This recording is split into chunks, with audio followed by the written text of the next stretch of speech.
The idea that Amphoreus exists within a loop isn't really anything new. It was mostly confirmed during the 3.2 Trailblazer storyline when Anaxa discovered the origins of the Titans. While we don't know how many cycles Amphoreus has experienced, it has gone through at least one. For all intents and purposes though, this loop was a closed one and likely was meant to repeat perpetually. However, with so many external parties now getting involved with the planet, this original loop has slightly been broken. Things have started to shift so dramatically that Amphoreus' future has slightly shifted not once, but 3 times, with one of them resulting in the universe-wide war we see in the recent Myriad Celestia trailer. So in this video, I want to discuss all 3 of these possible futures or story arcs and figure out which is the most likely outcome at the end of Amphoreus' story. I warn you though that this might turn out to be a long, convoluted and utterly nonsensical video, but if you need to kill some time while waiting for Phainon's release, then strap yourselves in. Before we get into the details however, if you want to see more Honkai Star Rail content, do consider subscribing to the channel. As always, because we are discussing Amphoreus' story, this video will contain quite a few spoilers. So if you're not caught up with the latest patch, then consider this your obligatory spoiler warning. Let me start by explaining in a little bit of detail what I mean by Amphoreus having 3 different potential futures. Put simply, I think Amphoreus was previously used as a way to contain a certain someone from leaving. This is why it existed in a never-ending loop. However, because certain individuals started messing with the original looping storyline, they likely created a completely alternative ending. These individuals are the factions observing the planet as well as Cyrene and ravagers. Fortunately, we now have the Nameless here as well, who due to their involvement likely created yet another possible ending. So to put it simply, the first loop or future was the version of Amphoreus that was meant to repeat endlessly, and as far as fate was concerned, is likely how things should be. The second loop is the result of Cyrene and ravagers' meddling, which might lead to the war we see in the recent video. And the final loop or future is the one created due to the presence of the Nameless. What I'll be discussing is what each of these branches or loops were meant to accomplish, what changed them, and at the end, explain why the third loop is likely how the story will end. Also, just so we're clear, I'll use the term loop, future, or branch interchangeably throughout the video, so just know that they mean pretty much the same thing. Let's start off with the original state of Amphoreus, the one where the miracle of Genesis endlessly loops existence. As far as we know, Amphoreus has always existed in a repeating loop. The Chrysos heirs journey to gather the core flames, they go up against the Titans or gods, they trigger the miracle of Genesis, and then they themselves become the next generation of Amphoreus' deities. This repeats continuously, and each time it happens, the next generation is none the wiser. I'm sure that sometime in the past, Amphoreus wasn't like this, but in present day, this is how it functions. It's very likely that without outside influence, this cycle was meant to repeat continuously. Even if the Chrysos heirs refused to trigger the miracle, there seem to be systems in place to ensure it happened anyway. For example, at the end of the 3.3 story, we are confronted by the Flame Reaver, only to find out they basically want the same thing, which is to trigger the miracle. Now, we don't know who made Amphoreus cycle or repeat in this way, but thanks to the latest Myriad Celestia trailer, I think I might know why. It's very likely that Lygus' claims of a Lord Ravager being shackled here are indeed true, but in the trailer, he doesn't really refer to any known Ravager. Instead, he refers to phainon as the prisoner, implying that he is the one shackled here. But phainon isn't a Lord Ravager, right? At least not as far as we know. So what if phainon is in truth a candidate to become a Lord Ravager? He isn't one right now, but has the potential to be one in the future. This would suggest that Amphoreus was forced into a loop purely to contain phainon, so that he doesn't receive the blessings of the ruined author. It's meant to not only hide him away, but also an attempt to turn him into a hero rather than a potential destroyer. You might then wonder, why would phainon be such an important piece to the ruined author's plan? If Nanook wanted to destroy something, surely the Eon of Destruction can accomplish this themselves rather easily, or just bless anyone they want to do it for them. Well, simply put, I think phainon may end up as the Ravager of Remembrance, that is, the one who will put an end to both Fu Li and their path.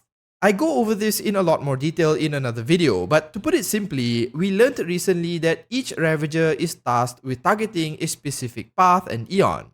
Given their descriptions in the Galactic Archives post, it would seem that each ravager was carefully chosen to go up against their respective paths. Zephyro, who targets Nihility, is suspected to be a self-annihilator. Selenova, who targets Harmony, was once from a Harmony-controlled planet, and even Ventilia's species has ties to the Shanzhou Alliance. So phainon may end up as the most suitable candidate to take down Remembrance due to his experiences on Amphoreus. Because he was hidden away, however, Destruction's plans couldn't be immediately realized. If no one meddled with Amphoreus, this would certainly be the case, but given there are people who are meddling with it, this is what leads to the second potential future or branch, one created due to the interference of Ligus and Cyrene. In the first loop, the idea was that phainon would continuously reset Amphoreus and experience the same thing over and over again. He would be stuck on the planet and nobody, primarily Destruction, would be able to find him. Unfortunately, that is no longer possible. Because of Ligus and Cyrene's intervention, it's possible that phainon chooses to not reset Amphoreus. This decision might end up opening Amphoreus to the outside world, and phainon will end up learning the truth of the worlds beyond the sky. This then triggers a chain of events that would presumably result in phainon ascending to the position of Ravager, as I mentioned earlier. Admittedly though, I don't truly know what Cyrene is really planning here. She might be trying to use phainon to further her own goals and is unaware of the stuff going on outside, or perhaps she is trying to prevent his ascension as well. It could also be possible that she instead wants to be the one to ascend, becoming the Ravager of Remembrance. Either way, I think that regardless of what her plans are, it won't turn out the way she wants them to and will end up leading to the same outcome. phainon learns of the outside world, gets influenced by Destruction, becomes the Ravager and proceeds to trigger the War of Ruin and destroy Remembrance. There is however one other person here that might actually want this outcome, Ligus.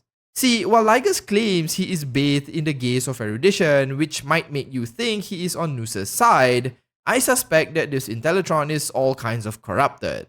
I've made guesses previously that irontomb is indeed on Amphoreus, and the Black Tide is their latest supervirus, one made through combining their powers, the anti-organic equation and the scepter.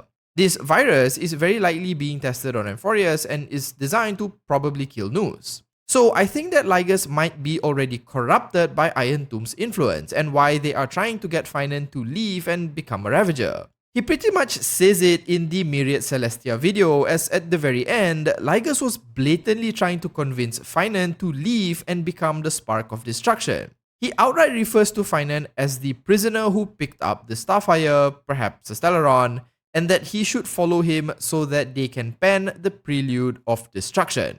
So the second loop or future branch goes basically like this. Because phainon doesn't reset Amphoreus due to Cyrene and Ligus's influence, the loop is now broken and Amphoreus is exposed to the rest of the universe. This allows phainon to leave and he may end up embracing his destiny and becoming a Lord Ravager. With their Ravager of Remembrance now free, everything foretold in the trailer eventually becomes true. Irontomb will come out of its shell and destroy Noose, phainon ascends, Irontomb's virus spreads across the cosmos, and the completed ranks of the Ravagers burn the universe to ash. The second loop, which by the way is the one the story is currently at the precipice of, is basically what happens when Amphoreus doesn't get reset and phainon ascends. So game over, right? The world literally ends. Not so fast. Luckily, we still have one more possible future to discuss. You see, the first and second future are possibilities that I think would happen if the bad guys got what they want. These branches might even be the actual way the story was fated to happen. Fortunately, we happen to have an individual who can literally change fate, the main character and the Nameless. Now, despite us technically being in the darkest timeline right now, that is the second loop, the Nameless are on Amphoreus as well. This means that there is the possibility that they might change how the story progresses. What I think might happen is fairly simple. Instead of phainon accepting the blessings of Nanook, because they have forged a strong relationship with the main character, they will instead find an alternative way to solving Amphoreus' problems. Sure, phainon has seen his fair share of death and destruction, and without friends, he very likely might have fallen into despair, but the Nameless are now there for him. Even if he decides to dip his toe briefly into Destruction's pool, I could still see us redeeming him much like how we did for Sunday. This might even be how Cyrene ends up as a Ravager instead of phainon.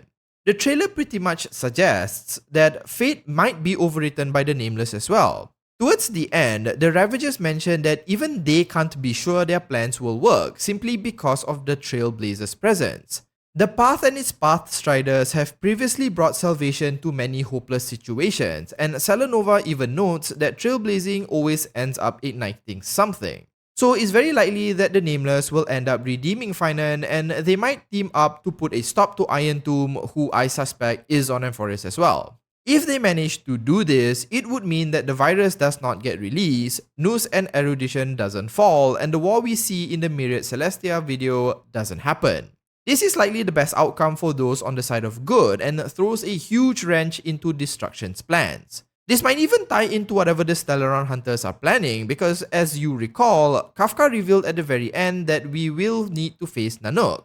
In the trailer, the Ravager mentions that if Trailblazing ends up changing something, it will only lead to a more majestic ruin. So what might happen is, if the Nameless end up changing the story on Amphoreus, they will now enter the storyline planned by Elio. Having lost two Ravagers, one for Erudition and one for Remembrance, as well as the Godkiller virus, might force Nanook to become more directly involved, and thus setting up our fight with them in the future.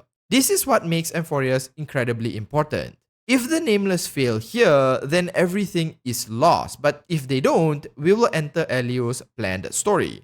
This might also explain why the Stellaron Hunters have yet to make an appearance, as whatever the Nameless are currently doing will ultimately lead the universe to the path the Hunters want. Instead of intervening like they did on the Luofu or Penacony, they are simply allowing things to happen as it fits their script. So to summarize, I think there was originally a single direction for Amphoreus, one where phainon is held on Amphoreus forever in a loop which prevented his ascension to a Ravager. This would prevent Destruction from proceeding with their plans and instigating the War of Ruin. Because of Ligus and Cyrene, however, this is no longer the case as an alternative future has been created. Irontomb would perfect their weapon, phainon would ascend, and the War of Ruin would trigger just as the Abacus of the Xianzhou Alliance predicts. Luckily, with the involvement of the Nameless, the future has a chance to shift once more. Because the main character is involved, there is now a future path where phainon is prevented from turning into a Ravager, Irontomb is defeated, and the War of Ruin is at the very least delayed. Either way, the good guys technically win. Of course, there is quite a lot of things still unanswered here. We don't know what Ligus and Cyrene's plans actually are. We don't know how much and the other Nameless will actually factor into any of this. And we don't know what Irontomb or whoever the Ravager is on Amphoreus will really do. This is just my guess on the chronology of Amphoreus' events based on the information we currently have, so take it with a big bucket of salt. Plenty other alternatives could happen as well as we move towards the conclusion of Amphoreus' story. With that, however, I'll end the video here. Do you think this account of events makes sense, or is there an alternative route I have not explored? Share your thoughts in the comments. If you found the video entertaining, do consider liking and subscribing to the channel. Thanks so much for watching, and as usual, have a nice day.